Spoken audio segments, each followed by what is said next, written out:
Hi everyone, welcome to the class. यार आज हम बात करने वाले हैं एक थोड़ा सा नेगेटिव टॉपिक है जो कि है कैंसर। तो आज हम कैंसर के बारे में जानने वाले हैं और इस टॉपिक में हम कुछ टर्म समझेंगे, है ना। कुछ हमारे पास ज़्यादा बड़ा टॉपिक नहीं है, आने वाले सिर्फ 10 मिनट में मैं इसे कंप्लीट कर रहा हूँ, जिसमें हमें पहले कैंसर के बारे में जानना है। फिर हमें बात करनी है कैंसर होता किस वजह से है, कारण क्या है इसका, किस किस तरह के कैंसर हो सकते हैं, डायग्नोस्टिक टेस्ट कैसे आप इसे पहचान सकते हो कि भाई कैंसर हुआ भी है या नहीं हुआ है, और लास्ट में इसके ट्रीटमेंट्स क्या हैं। बस ये टॉपिक्स हमें पढ़ना है, फटाफट से हम इसे कंप्लीट कर लेंगे।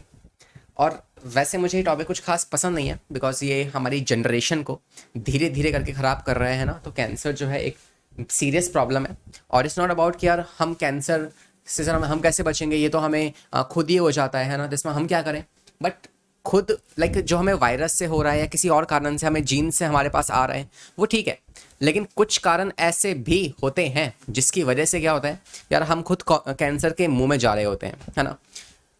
बहुत छोटी छोटी बातें, जैसे आप एक प्लास्टिक में अगर कोई गर्म चीज़ आप पीते हो, है ना, तो गर्म चीज़ डाल के तो वहाँ प्लास्टिक जो होता है वो भी उसमें मिक्स होता है। That is also one of the reason for the cancer.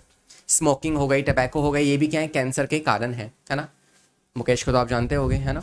और और और और आपको पता होना चाहिए यार, एक पता है मैंने कुछ दिनों पहले एक नेटफ्लिक्स से बहुत अच्छी मूवी देखी, है ना, जो कि इस हेल्थ के रिगार्डिंग ही थी। उसमें कैंसर के बारे में बहुत कुछ बता रखा है, जो कि है जो कि है आपकी व्हाट द हेल्थ,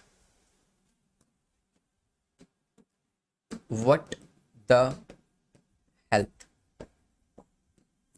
तुम्हारे लिए स्ट्रिक्टली मना है, एग्जाम चल रहे हैं अभी, कोई मूवी नहीं देखनी। लेकिन हाँ, एग्जाम के बाद अगर तुम्हें थोड़ा बहुत जानना हो या हेल्थ के बारे में, जैसे हमारी अभी लाइफ स्टाइल चल रही है वो कितनी बुरी चल रही है, मतलब लाइक कैसे हम ग्रेजुअली धीरे धीरे करके क्या हो रहा है, हम डेथ के पास जा रहे हैं। जो हमारे खाना जो हम खा रहे हैं, ठीक है, वो खाना लाइक कुछ ऐसी मल्टीनेशनल कंपनीज है बड़ी बड़ी जो कि उस खाने को डिज़ाइन कर रही है कि हम ये खाएंगे, वो हमारे पसंद का खाना नहीं है, वो डिज़ाइन करके हमें दे रही है, ठीक है। तो ऐसी कुछ हमारे पास क्या है, एक मूवी है जो बहुत अच्छी डिज़ाइन की गई है इस बात के ऊपर, है ना। तो इसमें बहुत सारी डिसीज़ के बारे में बता रखा है, हम हमारा फूड जो हम खा रहे हैं उसके बारे में बताया हुआ है। तो एग्जामिनेशन के बाद अगर आप चाहें, है ना, आप फ्री हो तो उस टाइम पे आप इस मूवी को प्रेफर कर सकते हैं। बाकी हाँ, अभी हम स्टार्ट कर रहे हैं हमारे आज के इस टॉपिक को, है ना। और इसमें ज़्यादा समय ना लेंगे आपका, फटाफट से शुरुआत करते हैं। और पहला जो आपके पास कैंसर के बारे में बताया हुआ है, तो आइए जानते हैं कैंसर क्या है। एक होती है आपकी नॉर्मल सेल, है ना, जो कि बहुत खुश है, ठीक है, बंटी बबली होते हैं ना, ऐसे खुश है एकदम। और एक होती है कैंसर की सेल, एक होती है कैंसर की cell, it's like Mogambo, Mogambo खुश हुआ, है ना। तो ये थोड़ा सा विलन टाइप में हमारी बॉडी में आता है। लेकिन चौंकाने वाली बात यह है कि यार हमारी कभी कभी नॉर्मल सेल्स ही जो होती हैं वो इन कैंसर की सेल में कन्वर्ट हो जाती हैं, बगावत कर देती है, क्रांति आ जाती है इनमें, ठीक है। तो ऐसा कुछ होता है। तो हम देखते हैं कैसे एक नॉर्मल सेल जो होती है वो कैसे कैंसर सेल में जो है वो कन्वर्ट हो सकती है, उसके बारे में हम बात कर लेते हैं। Normal cell growth and differentiate in highly control and regulated, but the cancer cell is the breakdown of the regulatory mechanism. देखो, नॉर्मल सेल्स का एक अपने खुद के नियम होते हैं, है ना, कि यार हम थोड़ा इतना इतना ग्रो करेंगे, है ना, और हम जब कांटेक्ट में आएंगे तो हम ज़्यादा एकदम से फैलेंगे नहीं, मतलब ऐसे कुछ इनके भी एथिक्स होते हैं इनके, है ना। बट कैंसर सेल जो है वो सारे एथिक्स को तोड़ देती है। नॉर्मल सेल कहती है कि यार वो अपनी ग्रोथ करेगी, है ना, और कुछ प्रॉपर्टी शो करती है, लेकिन कैंसर सेल जो है वो कोई नियम नहीं मानती, ठीक है। तो एक कैंसर जब आप शब्द सुनेंगे तो आपके माइंड में आना चाहिए कि यार ओवर अनकंट्रोलेबल ग्रोथ, कितनी ही ग्रोथ होती जा रही है। किसी अगर पार्ट में कैंसर हो गया तो उस कैंसर वाली जगह पर जो सेल्स होंगे ना, एक सेल, दूसरी सेल, तीसरी सेल, है ना, ये ग्रो करती जाएंगी करती जाएंगी करती जाएंगी, तो मतलब रुकेंगी ही नहीं। अब तो मैंने नहीं रोक सकते, ठीक है। तो ऐसी वाला जो पार्ट होता है इस वाले को आप ट्यूमर कहते हो, है ना। और कैंसर यही है, ये ट्यूमर ही है जो कैंसर कॉज करता है। समझ में आ गई थी बात। तो कैंसर का कारण क्या है, ट्यूमर है। ट्यूमर क्या है, अनकंट्रोलेबल ग्रोथ किसी भी सेल की, is called as a tumour. अब ट्यूमर देखो दो तरह के होते हैं, मैं पहले आपको ये बता दूं ट्यूमर के बारे में, फिर हम कैंसर पे वापस आएंगे। अगर हम ट्यूमर के बारे में बात करें तो एक तो होता है आपका बेनिन,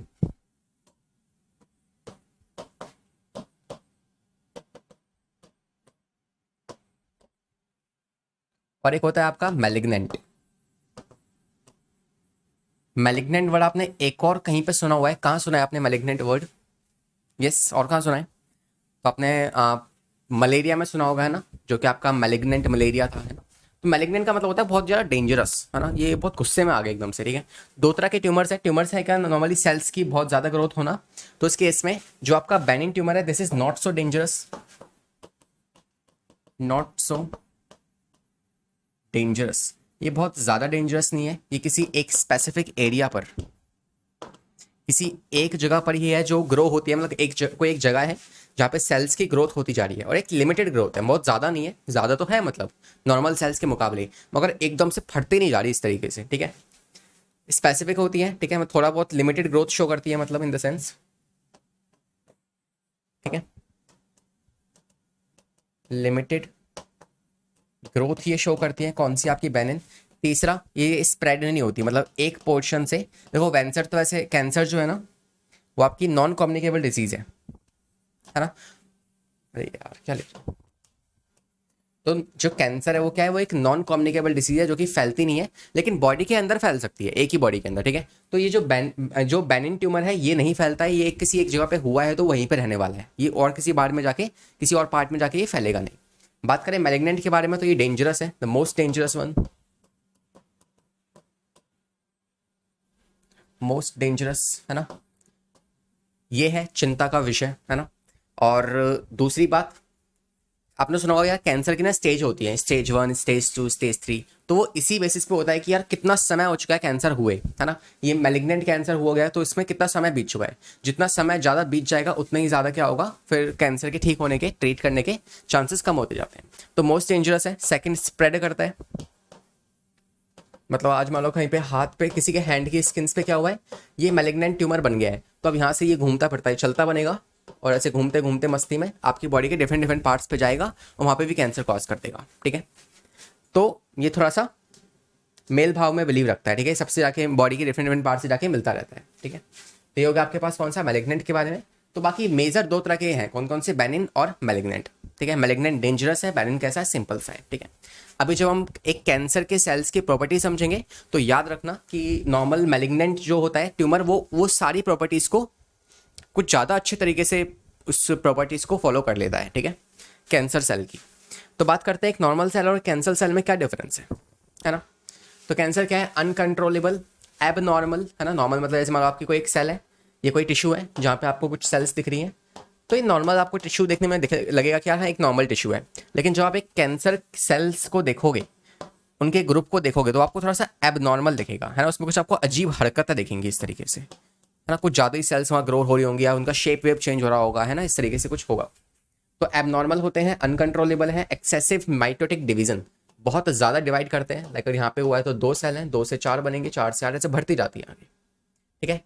इस कॉल्ड द कैंसर, है ना, क्रेप्सिस वर्ड को लिया गया है। These abnormal and the undifferentiated cell are called the cancerous cell, and study of the cancer is called as oncology, है ना। ऑन्कोलॉजी से हमने क्यों कहा, क्योंकि ऑन्कोजीन, आगे आप एक शब्द सुनोगे जो कि एक ऐसा जीन है जो कैंसर कॉज करता है, ठीक है।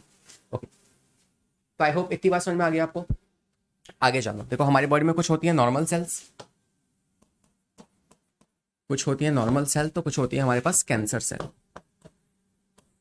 ठीक है। नॉर्मल सेल कुछ प्रॉपर्टी शो करती है, कौन कौन सी प्रॉपर्टीज है। पहली प्रॉपर्टी हमारे पास है, दैट इज कंट्रोल इनहिबिशन।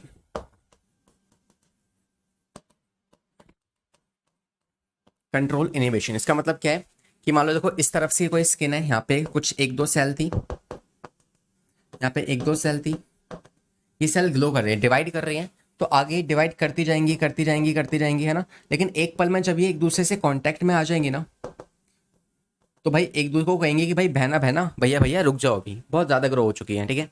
तो उस समय पे ये अपनी ग्रोथ को इनहिबिट कर देती है, देखो इनहिबिशन मतलब इनहिबिट, दबा देना, ठीक है। तो अपनी ग्रोथ को स्टॉप कर लेती है, मगर ये होती है एक नॉर्मल सेल के नियम, कुछ लॉज जो है ना, कुछ इनकी आस्थाएं, भावनाएं, ये समझ लेती है एक दूसरे को कि भाई अब ज़्यादा हो रहा है, अब रुक जाओ, ठीक है। लेकिन ये बदमाश कैंसर सेल, है ना, ये नहीं रुकती, मतलब कि इन द सेंस जब कोई एक नॉर्मल सेल एक कैंसर सेल में कन्वर्ट हो जाती है, सर कैसे होगी अभी जानेंगे हम, ठीक है। मान लो अगर कोई सेल इसमें कन्वर्ट हो गई, तो in that case the cancer cell is not going to have any inhibition property, we can say it has lost inhibition property,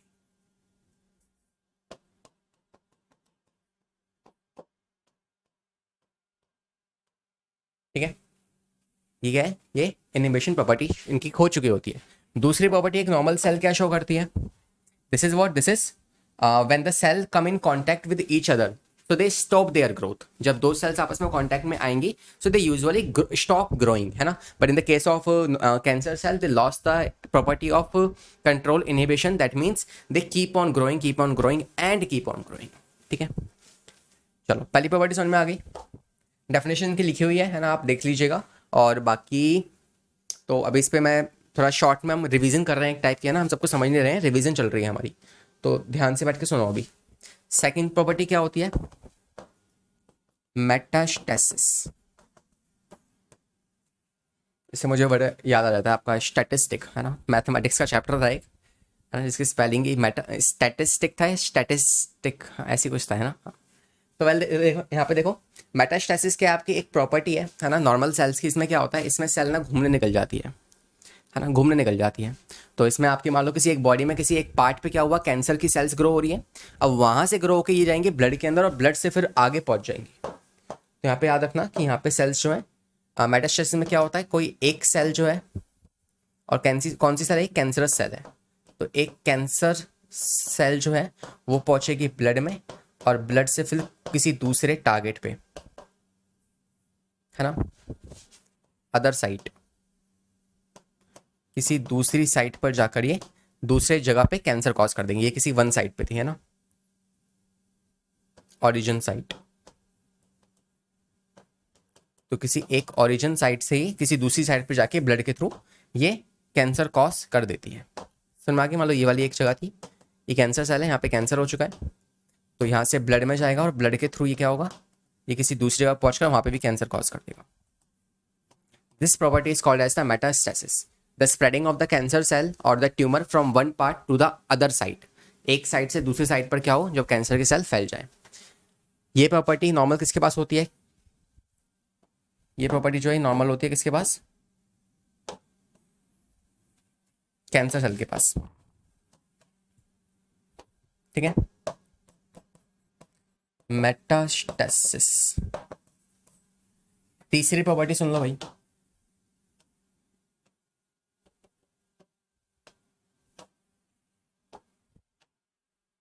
दूसरी क्या थी, नो मेटास्टेसिस। तीसरी प्रॉपर्टी जो होती है that is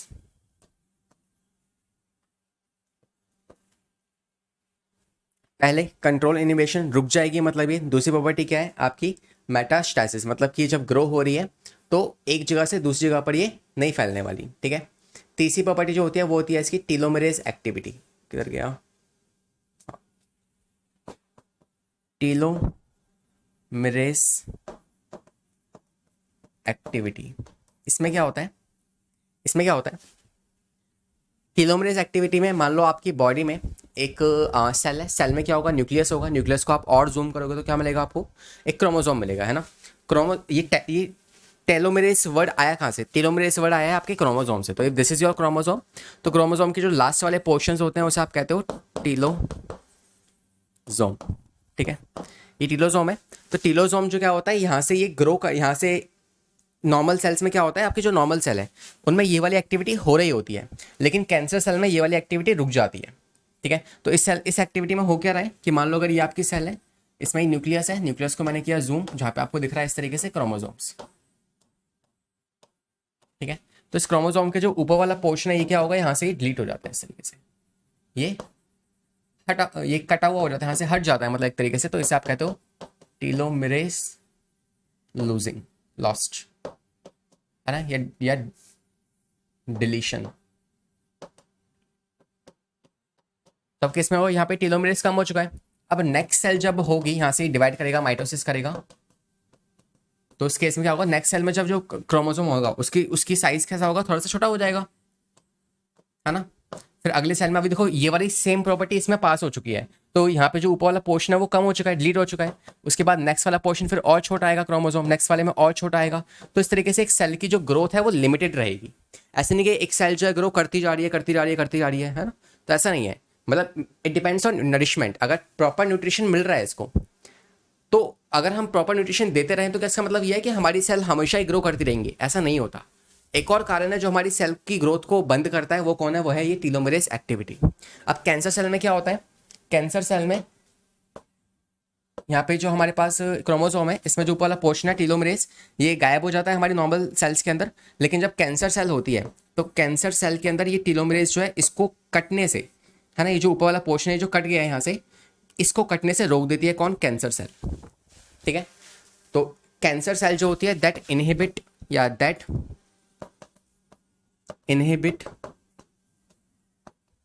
telomerase deduction. Telomerase deduction को क्या करती है? वो इनहिबिट कर देती है। इस कारण से क्या होता है, जो एक कैंसर सेल है वो कैसे इमॉर्टेलिटी पावर इस पे आ जाती है, मतलब ये कभी मरेगी नहीं, या कि डिवाइड करती रहती है। अब इसकी डिवीजन खत्म ही नहीं होगी कभी, है ना। अगर न्यूट्रिशनिस्ट को मिल रहा है प्रॉपर्ली तो इसकी अभी कभी जो है आगे जाके डिवीजन कभी खत्म ही नहीं होगी। This property is called as the telomerase activity. ठीक है, तो नॉर्मल सेल्स के पास ये वाली एक्टिविटी होती है, लेकिन कैंसर सेल के पास क्या है? नो, या कैंसर सेल जो होती है इट इनहिबिट टीलोमेरेज एक्टिविटी, और इसकी वजह से कैसी बन जाती है? इमॉर्टल। अदरवाइज आपके नॉर्मल सेल कैसे होते हैं? मोर्टल होते हैं, मतलब मरती है वो। ठीक है, तो ये हो गया आपके पास कुछ प्रॉपर्टी एक नॉर्मल सेल और एक कैंसर सेल में क्या डिफरेंस होता है। आई होप ये आप समझ चुके हैं, है ना, ये आप समझ चुके हैं। क्लियर हो गया? तो एक नॉर्मल सेल और कैंसर सेल में ही डिफरेंस होता है। इससे पहले हमने क्या देखा? इससे पहले हमने बात की ट्यूमर के बारे में। दो तरह की ट्यूमर है। तो मैलिग्नेंट ट्यूमर जो होगा उसके पास क्या होगी? मेटास्टेसिस प्रॉपर्टी होगी, मतलब एक जगह से दूसरी जगह पे फैल सकता है। लेकिन बेनिन ट्यूमर के पास ऐसी कोई प्रॉपर्टी नहीं होती है। ठीक है, चलो इतना क्लियर हो गया। बाकी अब हम नेक्स्ट बात कर सकते हैं। तो ट्यूमर का बात क्लियर हो चुकी है ना। हमने बात कर ली है एक नॉर्मल सेल के अंदर और एक कैंसर सेल के अंदर क्या डिफरेंस है।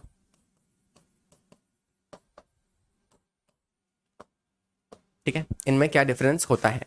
इसके बाद हम बात कर लेते हैं कि यार एक कोई भी किसी को कैंसर अगर हुआ है तो उस कैंसर को आप डिटेक्ट कैसे करोगे? कैंसर उसको है भी या नहीं है, तो वो आप कैसे डिटेक्ट कर सकते हो? या पहले हम देखते हैं कैंसर का किस किस तरह के होते हैं कैंसर, टाइप्स देख लेते हैं पहले। ठीक है, तो आपको मैं पहले टाइप्स ऑफ ट्यूमर दिखा दूं। आपका एक होता है कौन सा? Benign tumour, normally remain confined to their original location. ये अपनी ही जगह पर यूजुअली जो है वो टिका रहता है चुपचाप, है ना, अच्छे बच्चे की तरह। तो इट इज अपनी जगह पे ये लोकेट रहता है and do not spread from one part of the body to the other part. This is the same thing. Next, malignant क्या होता है? On the other hand the malignant are the mass of proliferating. What is the meaning of proliferative? कहते हैं ना कि mistakes always proliferate, है ना, या प्रोपेगेट। तो प्रोपेगेशन मतलब आगे बढ़ते जाना, कम नहीं होगा, बढ़ते जाएगा आगे। तो मैलिग्नेंट जो ट्यूमर है वो आगे बढ़ते जाता है। किसकी वजह से? क्योंकि इसके पास होते हैं नियोप्लास्टिक या फिर tumour cell. This is important.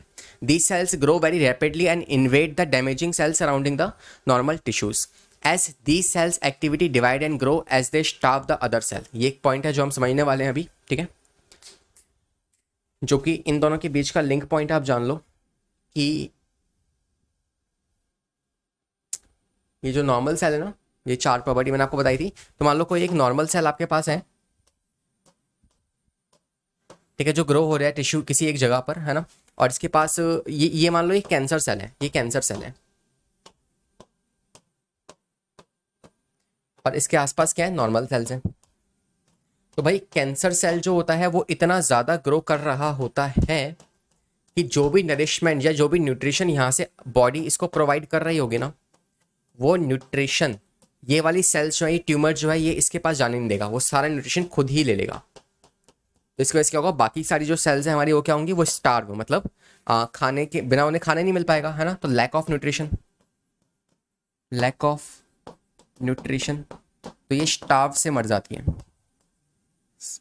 Starvation मतलब भूख से, भूखमरी से। ठीक है, तो ये इनको न्यूट्रिशन नहीं मिल पाता, इस वजह से मर जाते। तो एक कैंसर सेल कैसे आपकी नॉर्मल सेल्स को डैमेज करते हैं वो भी आप यहाँ पे देख सकते हैं। ठीक है, तो हमने अभी तक क्या बात की, फटाफट से रिवाइज करते हैं। पहले हमने बात की कैंसर के बारे में। कैंसर होता क्या है? अनकंट्रोलेबल और एबनॉर्मल ग्रोथ होती है किसी भी एक बॉडी पार्ट में किसी सेल्स की। कैंसर सेल और नॉर्मल सेल में डिफरेंस क्या है? पहली property loss of contact inhibition, दूसरी मेटास्टेसिस, और तीसरी प्रॉपर्टी जो होती है वो है आपकी टीलोमरेज एक्टिविटी। चौथी बात, स्टार्वेशन जो है वो कैंसर सेल कॉज करती है किसको, आपकी बगल वाली सेल्स को, ठीक है। अब हम बात कर रहे हैं किसके, टाइप्स ऑफ कैंसर के बारे में। अब हम बात कर रहे हैं टाइप्स ऑफ कैंसर के बारे में। तो इसके बाद हम कॉज की भी बात करेंगे, कारण क्या होता है कैंसर का, ठीक है। टाइप्स ऑफ कैंसर, तो देखो फटाफट से, मैं सर आपको रिवाइज भी कराऊंगा कि हम क्या क्या पढ़ चुके हैं। तो टाइप्स ऑफ कैंसर आपका पहले पढ़ लो यहाँ पे, cancer are the classify on the basis of the tissue on the origin. आपके टिश्यू किस किस तरह के हैं, वहीं वहीं पे क्या होता है, आपके कैंसर होता है। 4 तरह के टिश्यू आपके होते हैं, आपको पता है, न्यूरल टिश्यू है ना, एपिथेलियल टिश्यू और मस्कुलर टिश्यू और कनेक्टिव टिश्यू। तो अगर हम बात करें इसमें से पहला जो टाइप का कैंसर है वो है आपका कार्सिनोमा। पहले टाइप का क्या है, ये आपका कैंसर होता है। दूसरी टाइप का जो कैंसर है आपका वो है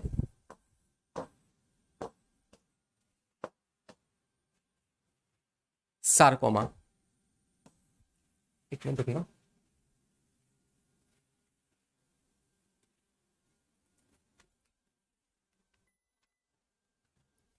ठीक है, सेकंड क्या आपके पास सार्कोमा है। और तीसरा जो टाइप होता है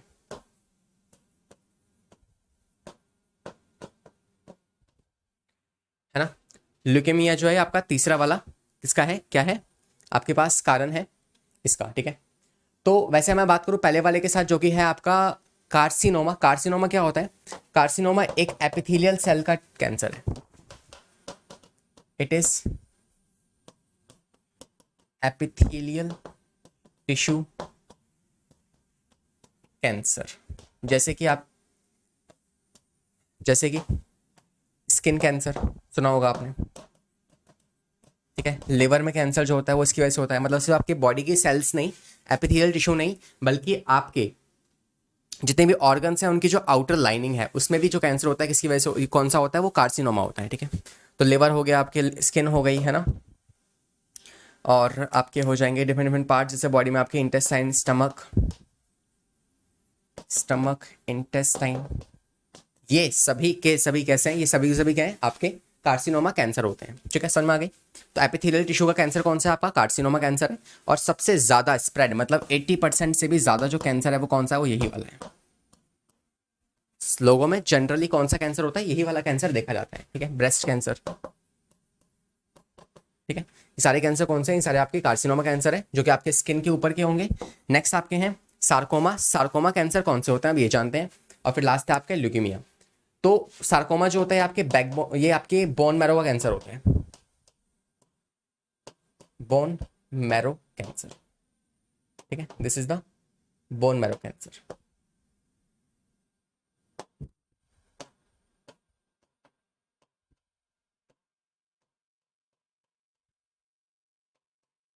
और जो तीसरा वाला आपका है वो है ल्यूकीमिया, जिसमें क्या होता है, जिसमें आपकी ब्लड कैंसर होता है। और ब्लड कैंसर भी क्या, इन द सेंस जिसमें आपकी WBC जो होती है ना,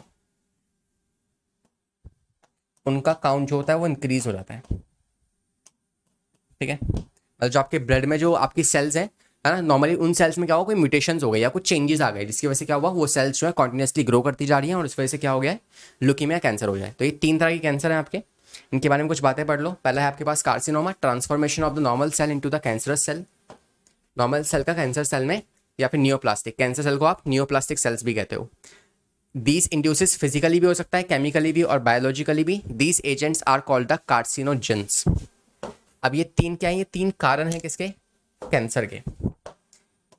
ये 3 क्या है, ये 3 कारण हैं कैंसर के। ये तीनों कारण हमें पढ़ने हैं, कैंसर के क्या क्या क्या क्या कारण होते हैं, ये हमें अभी पढ़ने हैं, ठीक है। तो पहला क्या है, कार्सिनोजन और carcinoma. Carcinoma is the cancer, type of cancer, and carcinogen जो है वो कैंसर कॉज करते हैं, ठीक है। अब वो क्या क्या कारण है वो अभी हम देखने वाले हैं।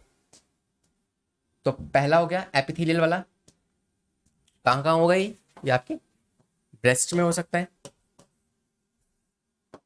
स्किन, लिवर, स्टमक, है ना, ब्रेस्ट और इंटेस्टाइन। तो इन सब जगहों पे क्या होगा, ये वाला कैंसर होता है। अगला कैंसर कौन सा है आपका, बाकी आपको दो बता दिए मैंने, कौन से, सार्कोमा और लास्ट का ल्यूकेमिया, ठीक है। ये WBCs के एबनॉर्मल ग्रोथ की वजह से होता है। अब देखते हैं क्या क्या कारण है किसके, कैंसर के, है ना। कैंसर के कारण क्या क्या होते हैं। तो कॉजेज की अगर हम बात करें तो आपको बताऊं 3 कॉजेज होते हैं। पहला कॉज जो है वो है फिजिकल कॉज, दूसरा केमिकल, और तीसरा जो है वो है आपका बायोलॉजिकल। पहले कॉज में आते हैं फिजिकली कैसे होता है भाई। मान लो कोई पहला कारण होता है म्यूटेशंस। मान लो आपके इसमें कैंसर को एक नॉर्मल सेल थी जो हंसती खेलती मतलब मस्त जीवन जी रही थी, और इसमें क्या हो गई, म्यूटेशंस हो गई। तो mutation can be one of the reason for the cancer. अगला कारण हो सकता है रेस, है ना। कुछ रेस जो हैं वो आपके सन से निकलती हैं जो हमारी अर्थ पे आ रही हैं, और वो रेस जो होती हैं वो आपकी स्किन की सेल पर अगर पड़ेंगी तो वो कैंसर कॉज कर सकती हैं। वो कौन कौन सी रेज हैं, 2 तरह की रेज हैं, एक है आयोनाइज्ड, एक है नॉन आयोनाइज्ड रेज, जो आपकी एनसीईआरटी आपसे बोलती है। 2 तरह की रेज है, एक तो है आयोनाइजिंग और एक है नॉन आयोनाइजिंग,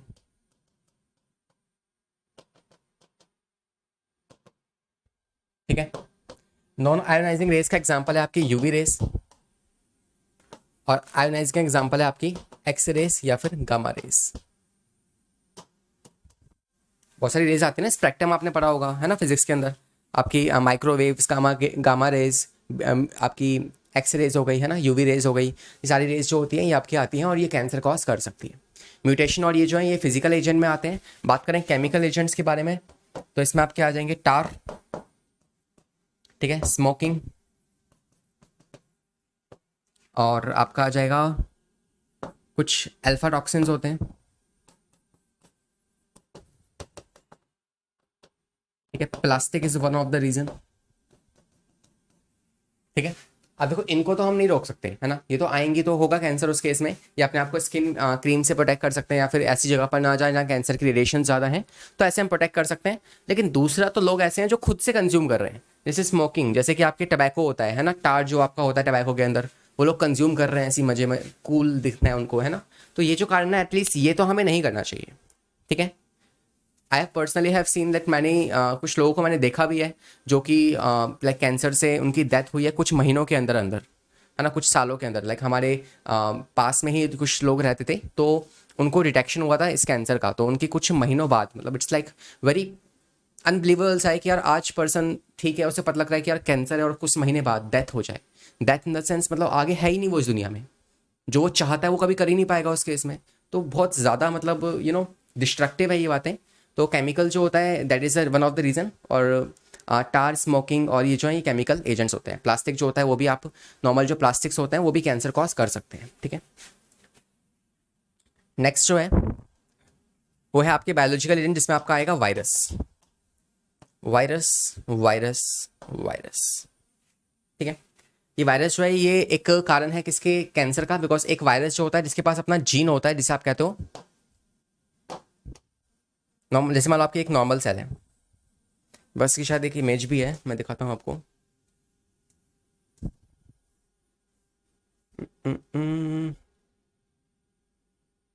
नहीं है क्या,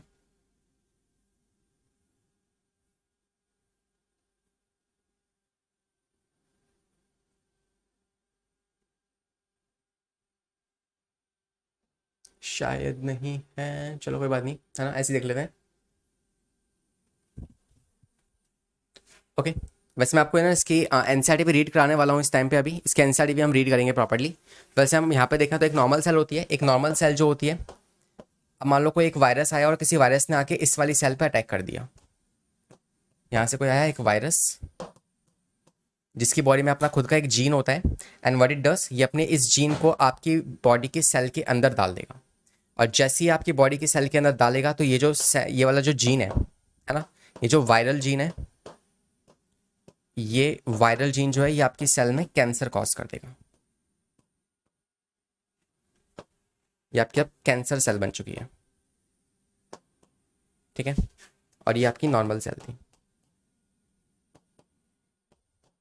ठीक है।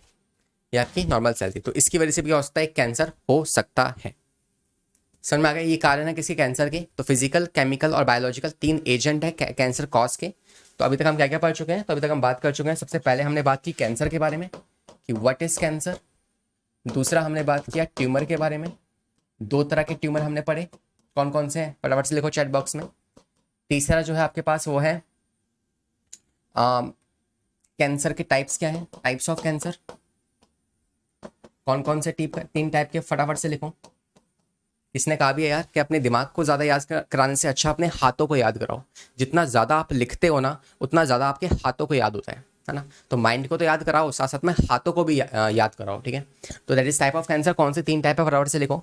चौथा जो टाइप है आपका, चौथा हमने और क्या पढ़ा, हमने बात की है कि जो कैंसर है और एक नॉर्मल सेल जो है उनमें डिफरेंस क्या होता है, normal versus cancer cell,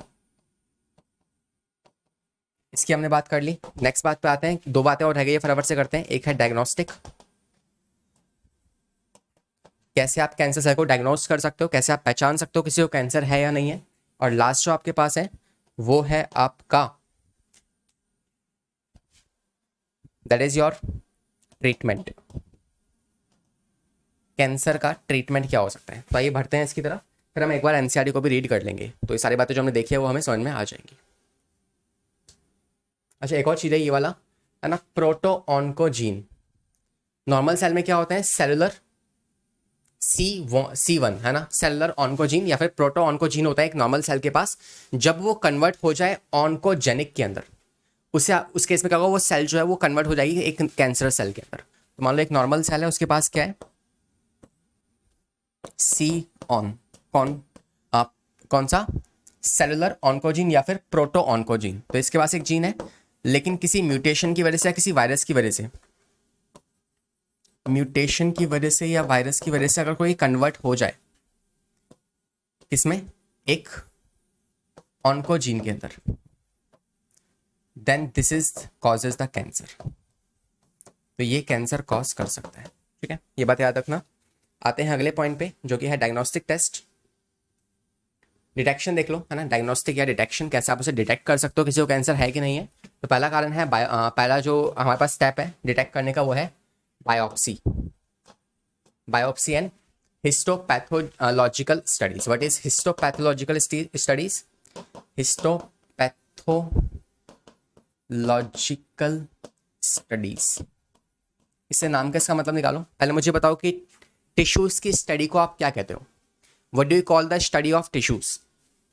yes, histology, है ना। तो हिस्टो का मतलब क्या होता है, टिश्यू, और पैथोजेनिक मतलब disease causing agent, disease causing agent, है ना। तो उनकी स्टडी करना कि आपके टिश्यू के अंदर कौन कौन से डिसीज कॉजिंग एजेंट प्रेजेंट है, या एक टिश्यू को देखकर पता लगाना कि उसमें क्या दिक्कत आ रही है, उसे आप कहते हो क्या, बायोप्सी। तो बायोप्सी में क्या करते हो आप, अपनी कोई भी एक सेल है, मान लो ये कोई इंसान है, इसको कैंसर हो गया, इसका तो मुंडी बदल गई, तो मान लो यहाँ पे कहीं कैंसर हो गया, तो इसका इसमें हम क्या करेंगे, इसके इस वाले पार्ट को हमने देखेंगे माइक्रोस्कोप के अंदर, इसका टिश्यू काट लेंगे या कोई सेल काट लेंगे, उसको माइक्रोस्कोप में हम देखेंगे और उसमें हमें एक एबनॉर्मेलिटी दिखेगी, है ना। तो बायोप्सी इज व्हाट, लुकिंग, हमें देखना है किसको, किसी भी एक टिश्यू को। तो टिश्यू में अगर हमें एबनॉर्मेलिटी दिखी, एबनॉर्मल सेल्स अगर हमें दिखी, दैट मीन्स कि हम डिटेक्ट कर लिया कि हाँ भाई वहाँ पे कैंसर है, ठीक है। तो ऐसे हम कर सकते हैं, किसी भी एक पार्ट को आप काट के, जहाँ पे आपको लग रहा है कैंसर हो सकता है, उस पार्ट को आप काटो और इसे आप माइक्रोस्कोप में देख लीजिए। नेक्स्ट है radiography, which is the using of X ray. तो आप एक्सरे जो होता है ना, जाते हैं और एक्सरे करवा के आते हैं, डॉक्टर प्रिस्क्राइब करता है कि सिटी स्कैन करवाओ या फिर एक्सरे करवा के आओ, अल्ट्रासाउंड करवाओ, है ना। तो एक्सरे जो आप करवा सकते हो, उस एक्सरे में क्या होगा, आपकी बॉडी का एक्सरे होगा और वहाँ पे एक्सरेज को आपकी बॉडी में से पास किया जाएगा, और वो एक्सरे जो होती हैं वो कैंसर सेल को अलग तरीके से आपको रिप्रेजेंट कर देगी, आप पहचान पाओगे भाई ये वाला पोर्शन जो है यहाँ पे कैंसर हो रखा है। तीसरा है सीटी, है ना, सिटी स्कैन जिसे आप कहते हो, वो होता है आपका कंप्यूटेड टोमोग्राफी। तो इसकी फुल फॉर्म आपको याद रखनी है ना। सिटी स्कैन में क्या होता है, कोई पर्सन जो है उसको इस तरीके से एक मशीन जो होती है, एक पूरी सी मशीन होती है, उसके अंदर डाल देते हैं, है ना, उसकी मर्जी हो या ना हो, उसको घुसा के डाल दो अंदर, ठीक है। तो अब उसको डालने के बाद क्या होता है, उसकी बॉडी से फिर एक्सरेज को पास करते हैं, थोड़ी सी हाई लाइक थोड़े मतलब कुछ इंटेंस एक्सरेज होती हैं, उनको पास करते हैं और वहाँ से क्या होती है, एक 3D इमेज आपको मिलती है। नॉर्मल एक्सरे में आपको 2D इमेज दिखती है और इसमें आपको 3D इमेज दिखती है। नेक्स्ट आपका MRI है ना, मैग्नेटिक रेजोनेंस इमेजिंग। MRI की फुल फॉर्म होती है और इसमें क्या होता है, this is the safest way, सबसे सेफेस्ट वे है ना। पहले वाले में क्या है, बायोप्सी, टिश्यूज को आप काट रहे हो, काट के आप देख रहे हो, है ना, तो उसमें कुछ ऐसा नुकसान तो नहीं है, डिटेक्ट कर पाओगे, this is also a safe way, ये भी सही वे है। रेडियो में क्या आपकी एक्सरेज पास होनी है और मान लो गलती से वो एक्सरेज हाई इंटेंसिटी की हुई तो आपको कैंसर कॉज कर देंगी, because X ray is also one of the reason for the cancer. याद है, बताया था मैंने आपको अभी कॉजेज ऑफ कैंसर में, कैंसर किस किस वजह से होता है, पहला आयोनाइजिंग रेज की वजह से, दूसरा वायरस की वजह से, तीसरा स्मोकिंग की वजह से, ठीक है। नेक्स्ट है आपका CT स्कैन, इसमें भी क्या है, एक्सरेज का यूज़ हो रहा है इसलिए इतना सेफ नहीं है। MRI स्कैन में आप मैग्नेटिक रेजोनेंस मतलब इसमें मैग्नेटिक फील्ड का इस्तेमाल करते हो, आप क्या इस्तेमाल करते हो, मैग्नेटिक फील्ड का आप इसमें इस्तेमाल करते हो, इस वजह से this is also the safe method. Next आपके पास एंटीबॉडीज और मॉलिकुलर बायोलॉजी है, जिनकी मदद से आप क्या कर सकते हो, कैंसर को डिटेक्ट कर सकते हो। एंटीबॉडीज़ का क्या होता है, मतलब मान लो जैसे आपने पढ़ा था ना कि आपकी वायरस HIV वायरस, जैसे आपकी बॉडी में HIV वायरस आता है तो आपकी बॉडी क्या करती है, उसके अगेंस्ट एंटीबॉडीज़ बनाती है ना। और हम बॉडी को टेस्ट करते हैं, अगर मान लो आपके टेस्ट में वो वाली एंटीबॉडीज़ पाई गई जो HIV के अगेंस्ट बनी थी, मतलब कि HIV हो रखा है ना। तो सेम यहाँ पे होता है कि मान लो एक ये नॉर्मल सेल है, हम चेक करेंगे कि भाई इस नॉर्मल सेल में कैंसर वाली एंटीबॉडीज़ प्रेजेंट है या नहीं है। तो मान लो कोई कैंसर की कोई वायरल आया, जिसने क्या किया, ये एक वायरस है जिसके पास क्या है, अपने खुद के एंटीजन, ये इसके पास अपने खुद के एंटीजन्स है, दीज आर कैंसर एंटीजन्स। आपको पता है एंटीजन्स के अगेंस्ट क्या बनती है, अरे नहीं पता, आप ये मत बोलना कि एंटीजन्स और एंटीबॉडीज क्या होती है, पता है ना। तो एंटीजन्स क्या है, ये आपके पास पैथोजन के पास होते हैं और ये जैसे ही आपकी बॉडी पे आएंगे, आपकी बॉडी क्या बनाएगी, इनके अगेंस्ट एंटीबॉडीज बनाएगी। तो अगर को इस सेल में ये वाली एंटीबॉडीज प्रेजेंट है, इसके अगेंस्ट एंटीबॉडीज प्रेजेंट है, इसका मतलब कैंसर हो रखा है। तो एंटीबॉडीज के थ्रू भी आप पता लगा सकते हो, ठीक है। तो ये कुछ तरीके हैं डिटेक्शन के, कैसे आप कैंसर सेल को डिटेक्ट कर सकते हो। तो पढ़ लीजिए यहाँ पे, ब्लड एग्जामिनेशन आप ब्लड के थ्रू भी पता लगा सकते हो, this is the test for the increasing WBC। तो आपको बताया था, है ना, लुकीमिया उस केस में हो सकता है, दैट इज, है ना, लुकीमियाज जो है, दिस इज द WBC के काउंट के इंक्रीज होने की वजह से कैंसर हो सकता है, तो आप WBC का टेस्ट कर लीजिए, है ना। या फिर detection of the tumour markers like alpha fetoprotein AFP from the liver, या फिर PSA, ये आपको याद नहीं करना है ना, बस यहाँ पे आपका एग्जाम्पल दे रखे हैं कि बायोलॉजिकली आप इस तरीके से डिटेक्ट कर सकते हो, ठीक है।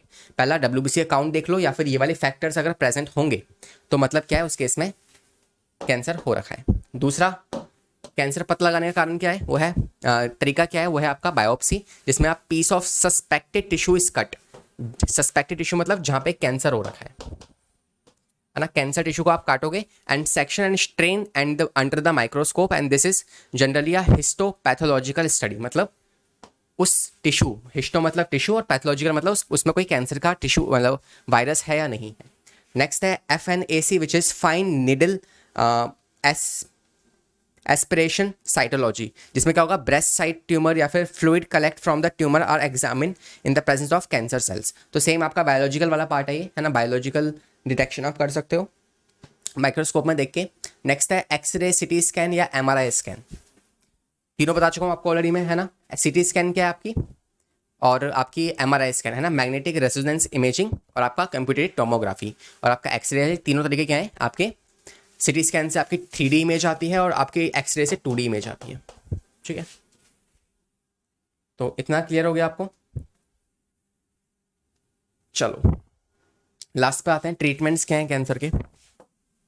ट्रीटमेंट्स क्या क्या है, 3 ट्रीटमेंट है हमारे पास, 4 हैं, 4 है ना। पहले ट्रीटमेंट की अगर मैं बात करूं तो वो क्या है, वो है आपका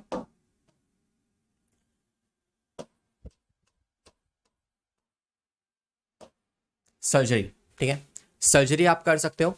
सर्जरी में क्या होगा, जिस वाले बॉडी के जिस पार्ट पे कैंसर हुआ है, अगर को फर्स्ट स्टेज या फिर नॉर्मल छोटा अभी डिटेक्शन है, अर्ली डिटेक्शन है किसका, कैंसर का, अर्ली डिटेक्शन है कैंसर का, तो उस केस में उस वाले पार्ट को आप सर्जिकल रिमूवल कर दो उसका, कहते हैं ना कि पूरा जॉ को बाहर निकाल दिया कैंसर में, ऐसा होता है ना, या फिर किसी एक पार्ट को ही बाहर निकाल दिया, तो उस केस में क्या है, वो आपका यही वाला पोर्शन है ना, सर्जिकल मेथड है जिससे कि आप कैंसर वाले पार्ट को रिमूव कर सकते हो, है ना। कैंसरस टिश्यू इज रिमूव्ड, ठीक है, सर्जिकली। सेकेंड तरीका क्या हो सकता है, तरीका नंबर 2 किसी कैंसर को रिमूव मतलब कैंसर को ट्रीट करने का, वो है कीमोथेरेपी। कीमोथेरेपी में आप कुछ ड्रग्स का इस्तेमाल करते हो। जो ड्रग्स क्या करेंगे, वो कुछ ऐसी सेल्स को मारेंगे मतलब आपकी बॉडी में जहाँ कैंसर हो रखा है। तो कैंसर सेल क्या करती है, एक कैंसर की बहुत बड़ी प्रॉपर्टी है कि वो बहुत जल्दी जल्दी ग्रो करती है। तो उसी को हमने डिटेक्ट कर रखा है, हमें पता है कि बहुत जल्दी जल्दी ग्रो करती है। तो ये कुछ ऐसे ड्रग्स हैं जो कि उन सेल को मारेंगी। इट किल दो सेल्स विच proliferate रैपिडली, जो बहुत जल्दी आपकी बॉडी में प्रोलिफरेट कर रहे हैं उन सबको ये मार देते हैं, ये वाले drugs. It is called as a chemotherapy. But आप जानते हो कीमोथेरेपी का क्या है, एक नुकसान है कि इसमें आपकी बॉडी में हेयर लॉस हो जाते हैं, है ना, या कुछ ऐसी सेल्स जैसे आपकी स्किन की सेल जो है वो डैमेज होती है, जो कि बहुत, क्योंकि देखो आपकी बॉडी में नॉर्मल सेल्स जो होते हैं वो नॉर्मल धीरे धीरे आराम आराम से ग्रो करती है, लेकिन कैंसर सेल बहुत जल्दी जल्दी ग्रो करती है। कैंसर सेल के अलावा कुछ और भी ऐसी सेल हैं आपकी बॉडी में जो बहुत जल्दी ग्रो करती है, जैसे कि आपकी स्किन की सेल्स कुछ होती हैं, ठीक है, आपके हेयर्स फॉलिकल जो हैं बहुत जल्दी जल्दी ग्रो करते हैं, ठीक है, आपके नेल्स वगैरह भी ग्रो करते हैं, है ना, काफ़ी जल्दी जल्दी। तो ये सब क्या है, ये आपकी बहुत जल्दी ग्रोथ करने वाले सेल्स है, तो ये भी डिस्ट्रॉय हो जाते हैं उस केस में, तो इन ड्रग्स की वजह से। इसलिए जो कैंसर के पेशेंट है जो कि कीमोथेरेपी करवाते हैं, क्या होता है उनमें उनमें उनके हेयर्स जो होते हैं वो लॉस हो जाते हैं, ठीक है। बाकी आपको अगर नहीं पता तो आपको ये पता होना चाहिए कि हम हेयर को भी डोनेट कर सकते हैं, है ना, हेयर डोनेशन भी होता है। जो आप बाल कटवा के आते हो वो किसी कैंसर पेशेंट को दिए जा सकते हैं। नेक्स्ट आपके पास क्या है, सर्जरी हो गई, कीमोथेरेपी हो गई। तीसरा आपका तरीका होगा जहाँ पे आप रेडियो थेरेपी। इसमें क्या होगा, रेडियोथेरेपी में आप रेडिएशंस का इस्तेमाल करोगे। इसमें आप हाई इंटेंस रेडिएशंस डालोगे, हाई इंटेंस रेडिएशंस, ठीक है। मतलब कि इसमें आप बहुत ज़्यादा एक्टिव जो है रेडिएशंस डालने वाले हो किस पार्ट पे, जिस पार्ट पे आपको ट्यूमर हो रखा है या फिर जिस पार्ट पे आपको कैंसर हो रखा है। लेकिन इसका भी एक नुकसान है कि भाई उसके पास, जैसे मान लो यहाँ पे कैंसर, यहाँ पे आपने रेस को डाला तो इसके आसपास की जो सेल है वो भी तो डैमेज हो जाएंगे ना उस केस में, वो सेल्स भी क्या है वो भी डिस्ट्रॉय हो जाएंगी। या फिर हो सकता है मान लो इसी वाले केस में रेडियो एक्टिविटी, रेडियोथेरेपी में, थेरेपी के अंदर इसमें मान लो कोई भी एक छोटी सी भी अगर कैंसर की सेल बच गई तो वापस से वो प्रोलिफरेट करना स्टार्ट कर देगी।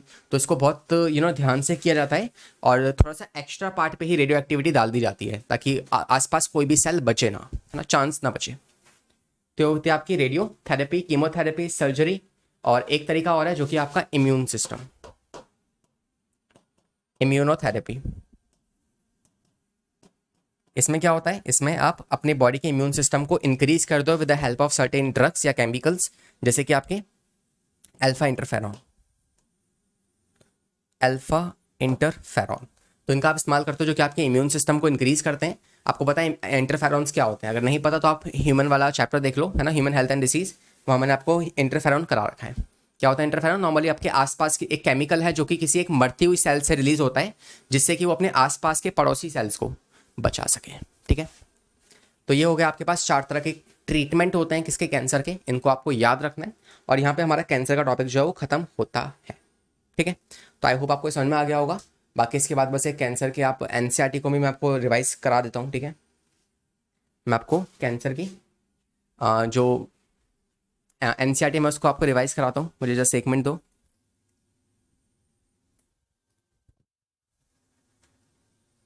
एक मिनट रुको, 1 मिनट, जाना नहीं है, जाना नहीं है, 1 मिनट रुक जाओ।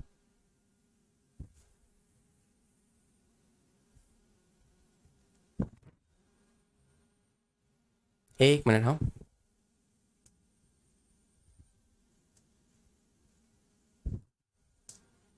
अरे यार क्या हो रहा है।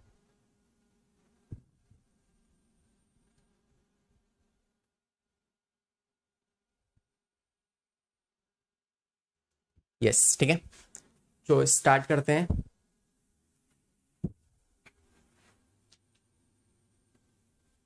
या I was just opening this. अरे भैया सोशल मीडिया है ना, बहुत सेफ्टी रखना पड़ता है। I have seen many student जिन्होंने अपना नाम भी मतलब अपने ओरिजिनल नाम नहीं रखे हुए हैं। इट्स अ गुड थिंग, है ना, अपनी प्राइवेसी जो है आपको रखनी चाहिए, दैट्स ग्रेट। टटटा, रुको रुको या ठीक है। देखो इसमें देख लेते हैं फटाफट से एनसीईआरटी में क्या बातें कही गई है हमसे, उसको हम रिवाइज कर लेते हैं फटाफट एक बार कैंसर वाले टॉपिक को।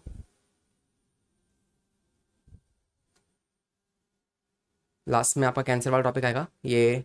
अच्छा एक ड्रग्स वाला टॉपिक भी बचा हुआ है, डोंट वरी, है ना, उसकी वीडियो मैं आपके शाम को, आज शाम तक डाल दूंगा, ठीक है, या आज शाम या कल मॉर्निंग में प्रोबेबली आपकी आ जाएगी। तो ड्रग्स वाला टॉपिक भी हम फटाफट से कंप्लीट कर लेंगे, ठीक है। किधर गया कैंसर, इससे पहले ही होगा ना, ये देखो यहाँ से स्टार्ट होता है मेन कैंसर का टॉपिक, जिसमें आपसे कह रहा है in our body the cell, ये आपको दिख नहीं रहा होगा शायद में, अब दिख रहा है, now it's visible I think.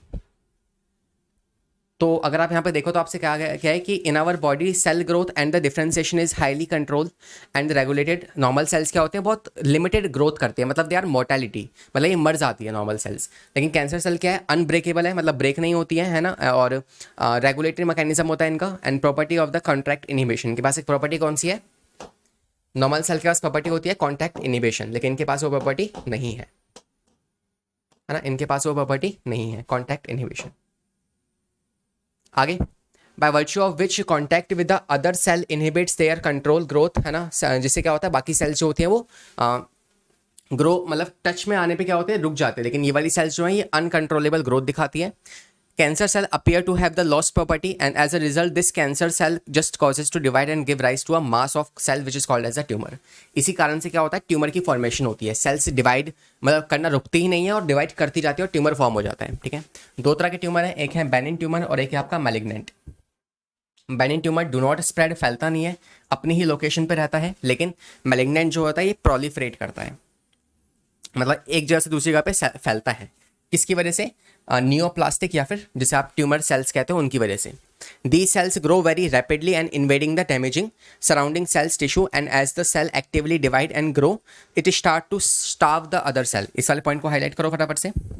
Starve मतलब जैसे जैसे आपकी कैंसर सेल ग्रो कर रही हैं तो आसपास की सेल जो है भूखी मर जा रही हैं, बिकॉज सारा न्यूट्रिशन कौन ले रही है, यही ले रही है सारी न्यूट्रिशन को, ठीक है। Cells slotted from such tumor reaches the distant site and through the blood and wherever they get locked in the body they start a new tumor। तो ये एक जगह पे होती है मैलिग्नेंट वाली जो है ना, एक जगह पे होता है ट्यूमर, और जैसी दूसरी जगह पे ये पहुंचेगा वहां पर फिर एक नया ट्यूमर फॉर्म कर देगा। और इस प्रॉपर्टी को हम कहते हैं क्या है, क्या कहते हैं इस प्रॉपर्टी को, this property is called as metastasis, है ना। Metastasis is the most feared property of the malignant tumour. पूछा जाए सबसे फियर प्रॉपर्टी कौन सी है, तो वो है आपकी सबसे बुरी प्रॉपर्टी यही है, ठीक है। कॉजेज क्या है कैंसर के, पहले खुद से याद करो, कारण क्या होता है कैंसर के, तीन कारण है, फिजिकल, बायोलॉजिकल और केमिकल। फिजिकल में आपकी रेडिएशंस होती हैं, बायोलॉजिकल में आपके वायरस होते हैं और केमिकल्स में आपकी नॉर्मल टार हो गया, स्मोकिंग हो गया, ये सब कुछ आता है। लिखा हुआ है transformation of the normal cell into cancerous cell, कैसे होता है, म्यूटेशंस की वजह से हो सकता है, या फिर आप नियोप्लास्टिक सेल जिसे आप कहते हो, कैंसर सेल और नियोप्लास्टिक सेल सेम होती है। May be included by physical, chemical और बायोलॉजिकल एजेंट, है ना। अगर हम बात करें कार्सिनोजन, जो कि कार्सिनोमा कैंसर कॉज करते हैं। आयोनाइजिंग रेडिएशन एक कारण है किसका, कार्सिनोमा या कार्सिनोजन होते हैं जो फिजिकल एजेंट है। दीज आर फिजिकल एजेंट, जिसमें आपके आती हैं एक्स रेज आती हैं और गामा रेज, जो कि आपकी आयोनाइजिंग रेज हैं, और नॉन आयोनाइजिंग रेज कौन सी है आपकी, यूवी रेज हैं, ठीक है। डीएनए में कोई भी म्यूटेशंस आने की, चेंजेस आने की वजह से क्या होता है, डीएनए डैमेज होने की वजह से आपकी सेल जो होती है वो कैंसर सेल में कन्वर्ट हो सकती है। The chemical carcinogen present in tobacco smoking identify a major cause of the lung cancer. तो लंग कैंसर का मेन कारण क्या है, स्मोकिंग है, जो कि आप जिसमें आपका टार होता है, and this is the chemical reason, chemical agent for the cancer. और तीसरा क्या है आपके पास, वायरस, जो कि बायोलॉजिकल एजेंट है, जिसके पास क्या है, ऑन्कोजेनिक वायरस जो होते हैं वो करते क्या है, वो आपकी बॉडी में जो आपके प्रोटो ऑन्कोजेनिक या फिर सी ऑन्को, मतलब कि सेलुलर ऑन्कोजेनिक जो है आपकी जीन जो होते हैं उसको कन्वर्ट कर देते हैं ऑन्कोजेनिक में, और फिर आपकी जो सेल है वो कैंसरस सेल बन जाती है, ठीक है। Lead to oncogenic and transformation of the cell. हो गया क्लियर ये वाला, तीन रीजन पता हो गए, समझ में आ गया आपको, फिजिकल, केमिकल, बायोलॉजिकल। फिजिकल में आपके आएंगे रेडिएशंस, बायोलॉजिकल में आपकी आएंगी वायरस आएंगे, ठीक है, और केमिकल में आपके स्मोकिंग, टार, ये सब कुछ आएगा। नेक्स्ट देख लो, ये वायरस वाला इंपॉर्टेंट है, याद रखना इसको। डिटेक्शन कैसे करते हैं, तीन चार डिटेक्शन है, फटाफट से यहाँ पे ध्यान दो। एक्सरेज, मतलब आप रेडियोग्राफी का इस्तेमाल करोगे जिसमें आप एक्सरेज और सिटी स्कैन का इस्तेमाल करोगे, है ना, एमआरआई का इस्तेमाल करोगे, मैग्नेटिक रेजोनेंस और इमेजिंग, और टोमोग्राफी, है ना, computed tomography which is CT scan. Next, computed tomography uses the x rays that is a 3 dimension image, और आपकी जो एक्सरेज जो सॉरी सिटी स्कैन है इसमें आपको 3D इमेज मिलती है, और जो आपकी नॉर्मल एक्सरे आप करवाते हो जाके उसमें आपको 2D इमेज मिलती है। और जो तीसरा है आपके पास एमआरआई, उसमें क्या होगा, नॉर्मल आपकी बॉडी में मैग्नेटिक फील्ड से आपकी इमेज बनाई जाएगी। क्लियर है? MRI scan uses a strong magnetic field and non ionising radiation to accurately detect the pathological and the physiological changes in the living tissue. तो ये चेंजेस को डिटेक्ट करता है, और कोई भी सेल जो एबनॉर्मल है उस सेल को डिटेक्ट करेगा और बताएगा कि भाई यहाँ पे कैंसर हो रखा है। ठीक है? Cancer can be detected by the biopsy as well. Biopsy क्या होता है पता है आपको, कि किसी टिश्यू को काट के और फिर उसको माइक्रोस्कोप में देखना। A piece of suspected tissue cut and thin section examine under the microscope, this is called as histopathological studies. ये बात भी आपको बताई थी। हर लाइन एनसीईआरटी टू मतलब पॉइंट टू पॉइंट है, तो सारी बातों को ध्यान रखना लेक्चर में, और खुद से अगर आप नोट बना के साथ साथ लिखते जा रहे हो तो हर चीज़ आपको याद भी होते जा रही है अभी कभी। ठीक है? Next, cancer specific agent also useful for detection of the cancer and technique of the molecular biology can be applied to detect the genes। ये सब आपके बायोलॉजिकल तरीके से बता रहे हैं कैसे आप उसे आइडेंटिफाई कर सकते हो, है ना, एग्जामिनेशन वाला तरीका। तो इसमें कुछ खास इंपॉर्टेंट नहीं है। नेक्स्ट पे आते हैं।